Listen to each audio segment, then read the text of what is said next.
you going to go next? I'm moving out of the property. I don't need to tell them where I'm moving. I asked that. I asked that in the sense of if you did have somewhere to go with all this around. You mentioned she was harassing you. And This what? just started. So it's not like the harassment has not been for months. So when you're saying harassment and you're saying, why haven't I left prior? It seems as if this is an issue that has been going on for months, which it has not. This Based has on only the been like a 2 week. This has been like now it's been a month process. So it hasn't been some process that has been going on for months. It has not gone on for months.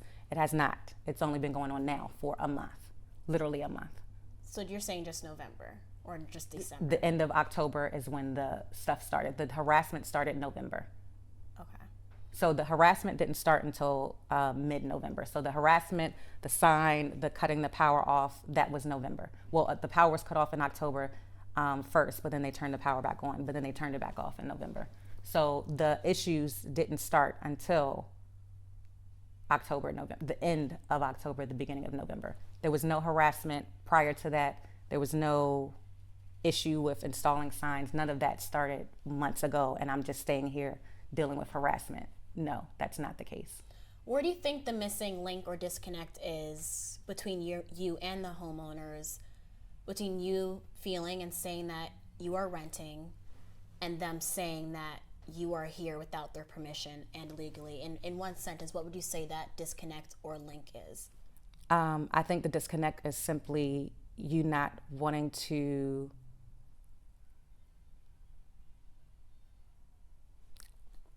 I don't know. I would say it was simply that you have decided that you don't want me in the property anymore.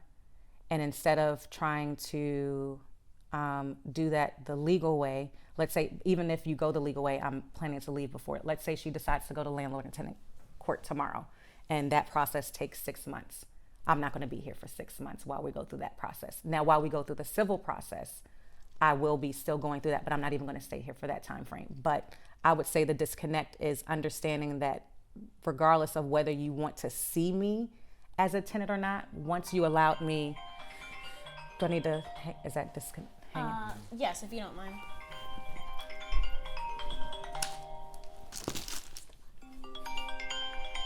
People are, that I don't know, are calling my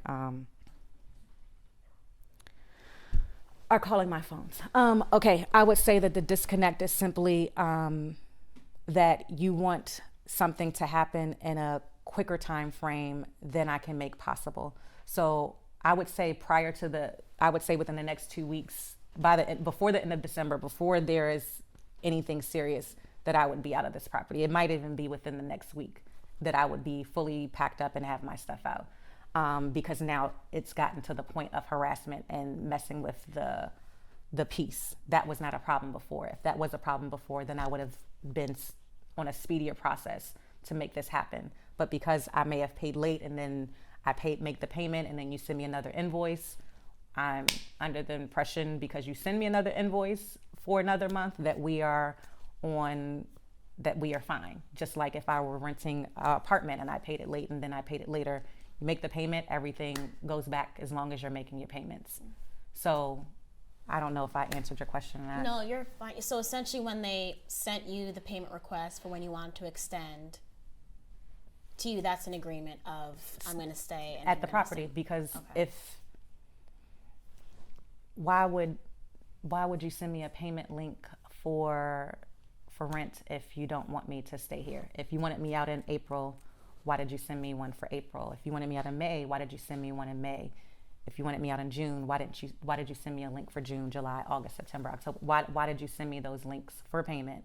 And if I was in the property unwilling, like you didn't want me in the property, and let's say I was being hostile. Let's say I was, now the home right now, I have a business, so that's why this stuff is here on the floor, right? But the home is not in a position where anything is being damaged. You know, like I haven't messed up the walls, there's nothing done.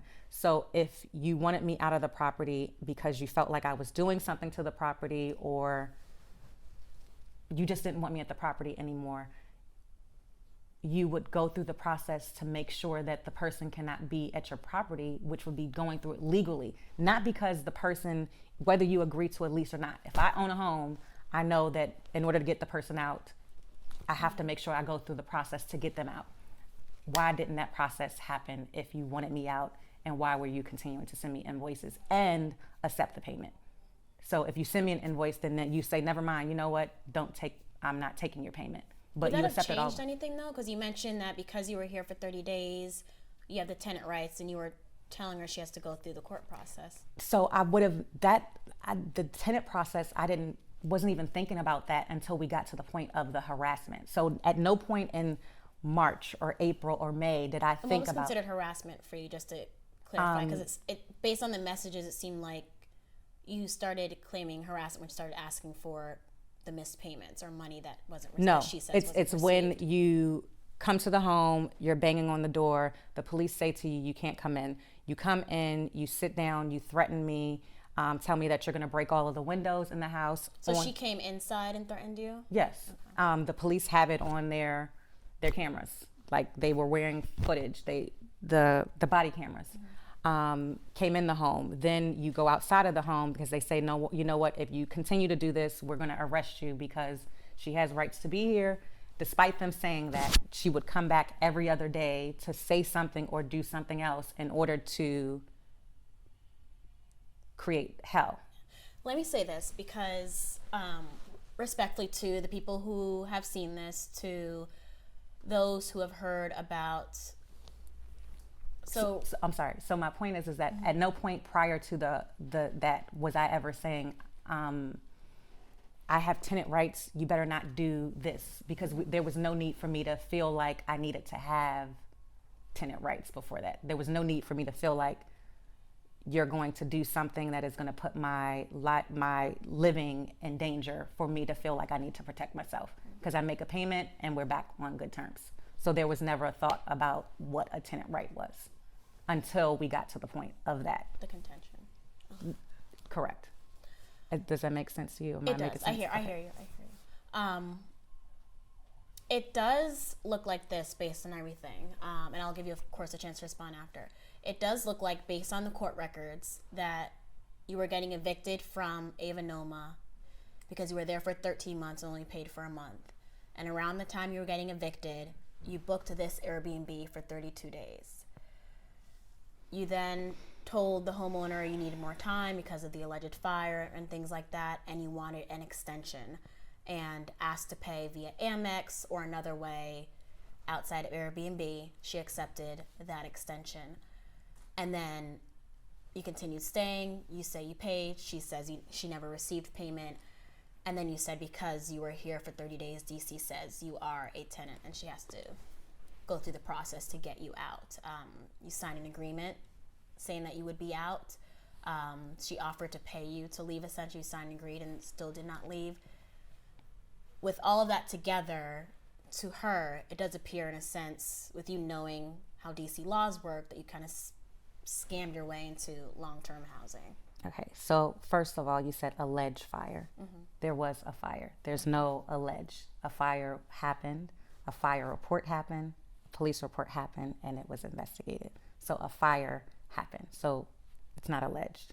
So me saying I need to stay there because of a fire would not be an inaccurate statement, because there was a fire and I was displaced because of the fire, because there was so much water damage that it went all the way down to the first floor of the building. So that would be the first thing. The second thing is, if you, once you agreed that I could stay in the property after that and send invoices, let's say, however, I asked, do you want to do it through Airbnb or do you want to do it directly? Do you have that message? I'm sure I can, I don't know. I'll give you my number and you can send it. Yes. So the option was never me saying, I want to pay you outside of Airbnb.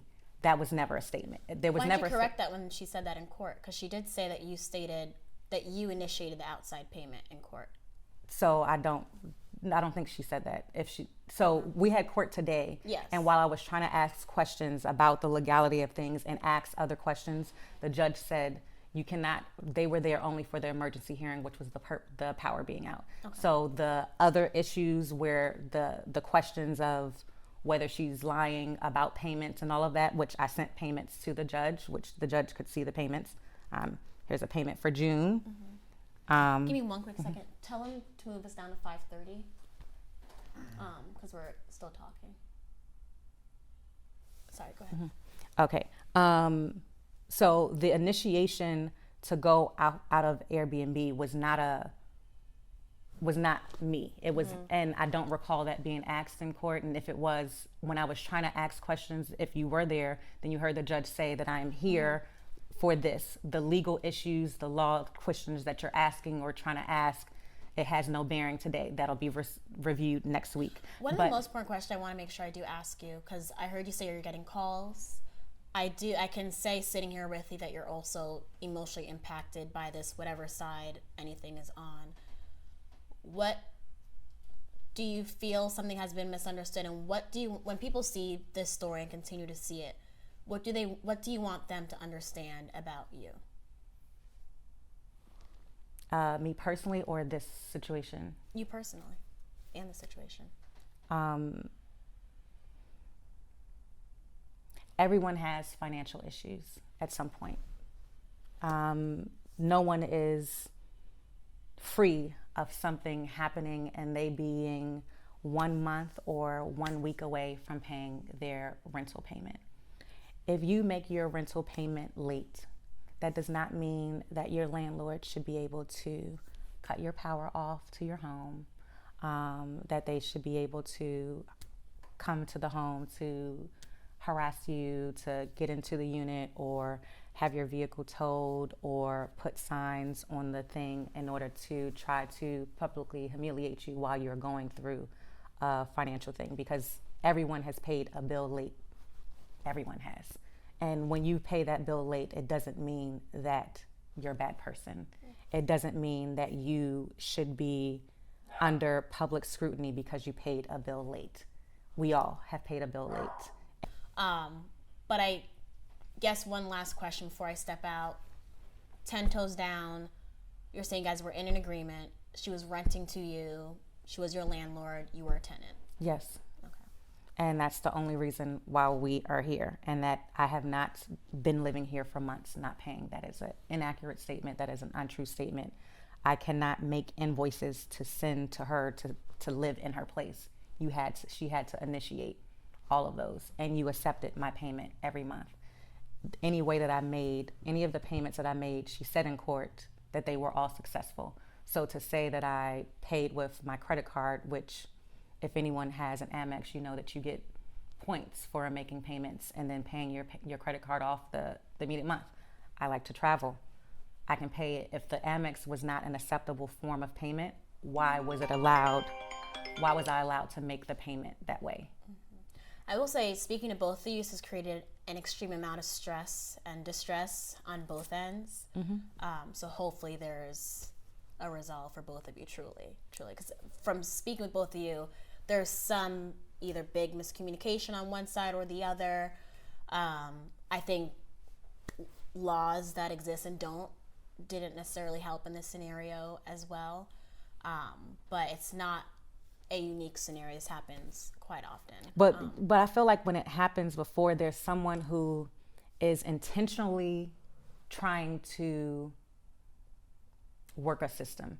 If I were trying to work a system, I would not have made any payments to you. You know, like if I was trying to get into this property to circumvent something, and you would have never received another payment from me outside of the Airbnb.